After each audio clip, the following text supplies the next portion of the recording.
Hello, everyone. Welcome back to yet another political episode. So, Red Eagle Politics did a very good video. I'm going to X these out again. Excuse me. All right. Red Eagle Politics, once again, did a very good video. Um, and he asked a very good, question. I will believe here. He asked us, do you think the Electoral College will tie? Has it ever tied? No. What would happen if the Electoral College tied? Now, first of all, there's going to be a mixed response. The Electoral College will never tie. I'm going to disagree with that because history has proved that the Electoral College never has tied. But we have seen in our present day, especially since 2000, that our country has become extremely partisan. I use identity politics all the time. In the 20th century, identity politics were extinct. It was more, I will vote for the candidate that I feel like I want to vote for. Okay? I could pull up some politics. I could use the 1996 presidential race as a good example. So we had red states voting for Democrats. And that was, again, identity politics was used in that election. It was people voted regionally. If you were from the South or around the Arkansas area, you voted Democrat. If you are from, as you know, if you're from the Midwest, you vote for Midwestern states like Kansas. You see states around the Midwest like Colorado voted in support of Bob Dole because, as you know, although Clinton did win Colorado in 1992, he lost Colorado despite being very popular because locally Bob Dole had influence in that area. Even though, once again, there were a majority of Republicans in the South at this time, Bill Clinton won half of the South, and I'll see if there is a census over here, but we can take like a okay, here we go. This is what I'm looking at. I want to know regionally because that's what we're talking about. This is okay. Region South was 46-46 because usually and typically when it comes to the South, more conservatives vote in the South since the 80s. But what history has proved that the South is winnable by the said Democrats if you get a Southerner. And that has been the case in 1992. The South has aggressively voted for Bill Clinton. You saw Missouri, and Louisiana barely went for Clinton, by the way, but we saw Arkansas going to Clinton by tons. But then you go to said states like 1988, you'll see blue states like Maryland, for example, is a Democrat state, has voted Democrat. In the last it voted Democrat in 1984. But yeah, it is a Democrat state with Democrat leadership. But yeah, in presidential elections, it doesn't matter about your said the majority of party affiliation that matters in the state. Back then, it was more did the candidate express yourself? And people campaigned in all 50 states because each state was a state that you could win.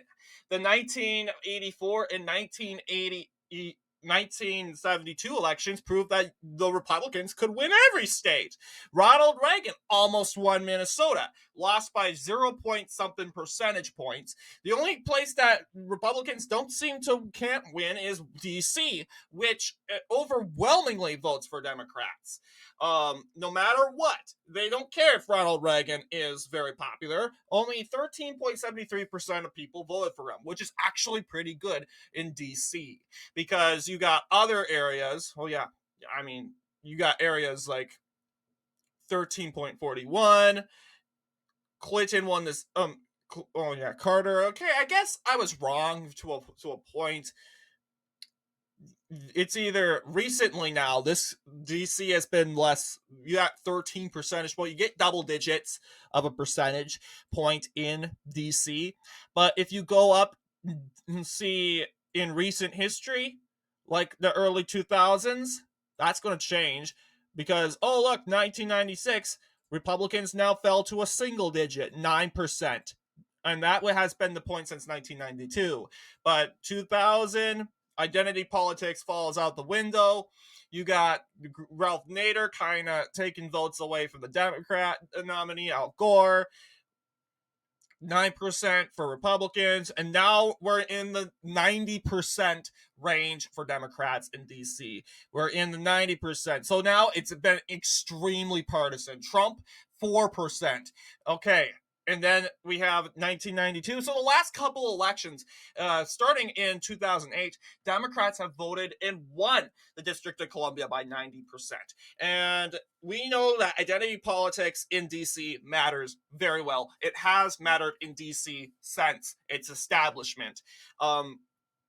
But in reality, not in the United States overall in the 20th century, identity politics played a role to a point, but for presidential elections, people enjoyed voting when it came to, as you know, who was more of a realistic choice to be president. They didn't identify as right wing or left wing, but they mainly identified as American, and that's what it should be. And now it's become Democrats good, Republicans bad, or vice versa. Republicans good, Democrats bad, evil, evil, evil, good, good. You're so good. I can't say anything better about them. So it really shouldn't be that way. But unfortunately, it is today. I don't think it'll ever change. I don't think it will change because that's the era we've kind of landed in. And there's a new coming generation that loves this political divide. That's the younger people. And more of our older generation that's kind of frowned on this political divide, they're unfortunately going. They're going to leave this world, and a new era is going to come in, and it's going to build more toxic culture. So just buckle your seatbelts. That's what I'm predicting. So the main aspect of this video is, will there be an electoral tie? And in 2024, in 2020, there was a possibility if Trump would have carried Arizona, Georgia, and Wisconsin, it would have been a tie.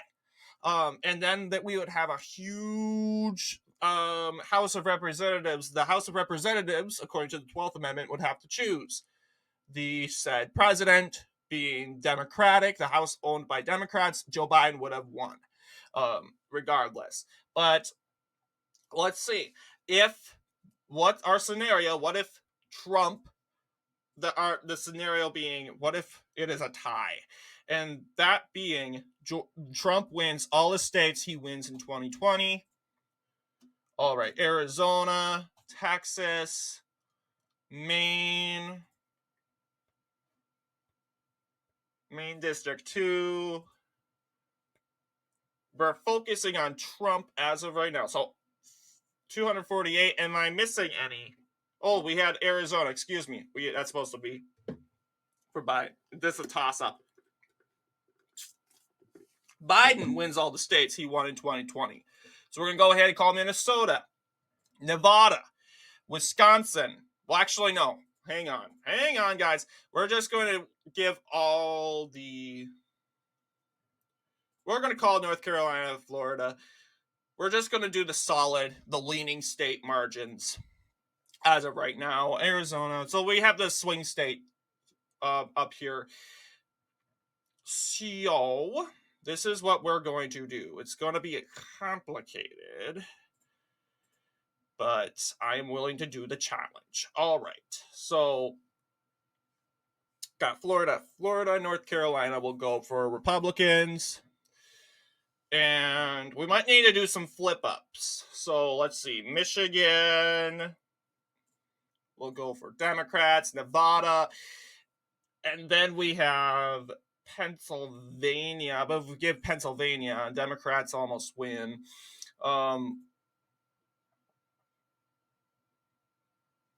Wisconsin will go for Trump. Arizona. All right. Okay. We gotta do some alternate changes. So this is what a tie would probably look like.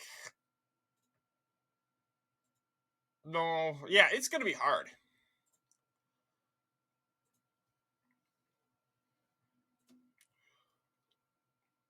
So a tie really is unlikely. Very unlikely to be a tie. I would have to give Arizona. Let's try giving.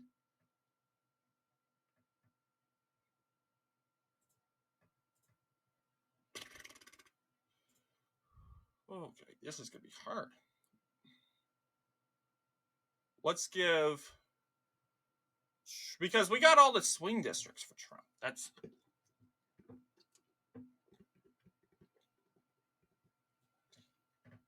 We just need to make one change. We can't give District 1, main District 1.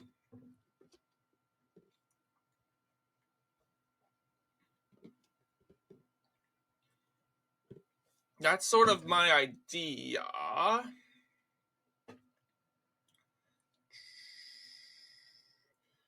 Well, if we give 2nd District for the 2nd District of Nebraska to... No, I'm not talking about Maine. I said Nebraska. Okay, if we gave the 2nd District for Biden in Nebraska, if that gives him 271. Okay, the question is, well, I got an idea. Let's switch it out. Let's give...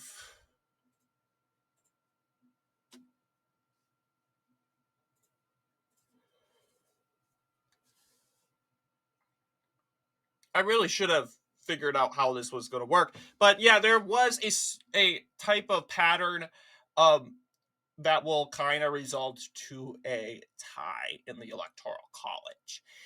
But how that's going to work, I don't know. 74. We could give District 1, 2, and you see that doesn't even work too. I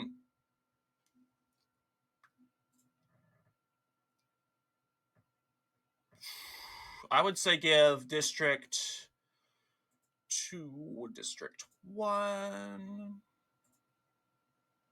It's like a Rubik's Cube. Okay, yeah. Well,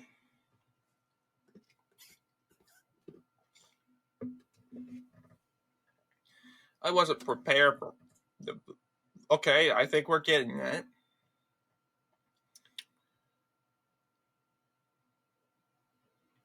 That's if Trump carries Arizona, Georgia. I got an idea. Okay, this is too much.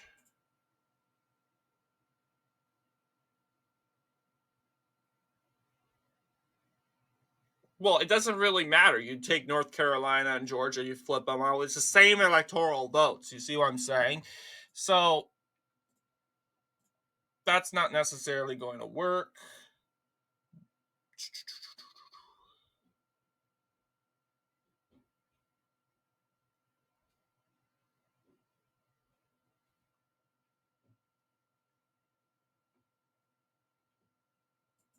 Let's see if we can take Michigan.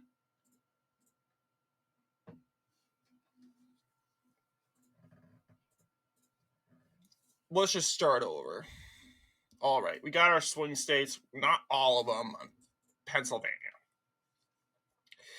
All right. So we are trying to get to 269. Tie. And I will tell you what's going to happen if that happens. We're going to see if this works. All right. Nevada goes blue.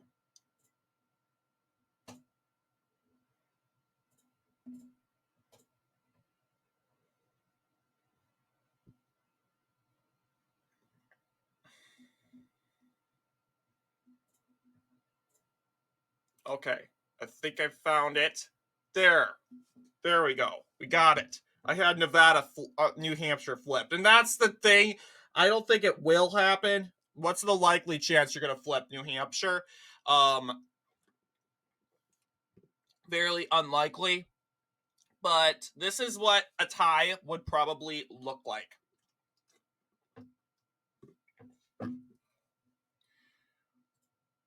We can take New Hampshire. Give this here. Yeah, it still would result to a Trump win.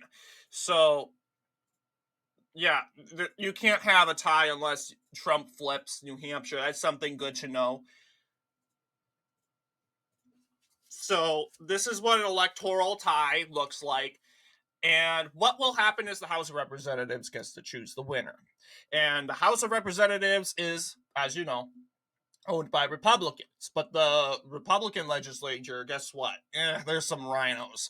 So it's going to be a fight to kind of find the winner. But overall, I think Trump would probably be the winner.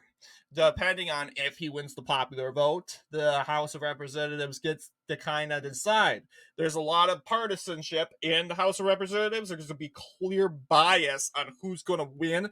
But a good representative would say, you know what? Who won the popular vote? I'm going to make my decision based on that. Okay? And you cast your vote. There's going to be a lot of Republicans that will probably do that. Just keep in mind. So obviously it's going to be a toss-up. Democrats do have a chance in winning this presidential election if they win at said popular vote. So that's why popular vote also matters too. If we get stuck in with a situation like this, ultimately, I don't think we're going to end up in some sort of situation like this. Hopefully we don't, but because that would be complete madness. And who likes madness? Who supports it? So yeah, it's something to ponder about. But what do you guys think? Let me know down below. Comment, subscribe, like this video, share it, and so we can get more views. And our channel is growing. And I want to thank you all for the continuous support. And I will see you all in the next political episode.